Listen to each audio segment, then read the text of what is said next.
आप उसे ज्यादा मिकदार में हासिल करना चाहते हैं तो जो चीज मौजूद है उसके लिए अपने रब का बेहद शुक्र अदा करें, और जो चीज आपके पास नहीं मगर आप उसे हासिल करना चाहते हैं तो उसके लिए पेशगी शुक्र अदा करें, जैसे कि वो आपको पहले ही हासिल हो चुकी है। आप उसे हासिल कर लेंगे। जिस चीज के लिए हम शुक्र अदा करते हैं वो हासिल हो जाती है। शुक्र अदा करते रहें हती कि वो चीज मिल जाए या हो जाए। आप जिन चीजों के बारे में सोचते हैं और शुक्र अदा करते हैं आप उन्हें हासिल कर लेते हैं।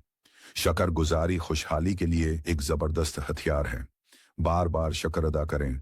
मौके व महल के मुताबिक शुक्रिया का लफ्ज बार बार इस्तेमाल करें। उसके हैरान कुन नताइज सामने आएंगे। अपने रब के अलावा अपने वालिदीन और दूसरे लोगों का भी शुक्र अदा करें जो आपके किसी काम आए। किसी दुकानदार से कोई चीज खरीदें, बस का टिकट खरीदें तो इन लोगों का जरूर शुक्रिया अदा करें।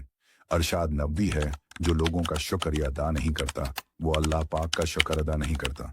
न सिर्फ शुक्र अदा करें बल्कि शुक्र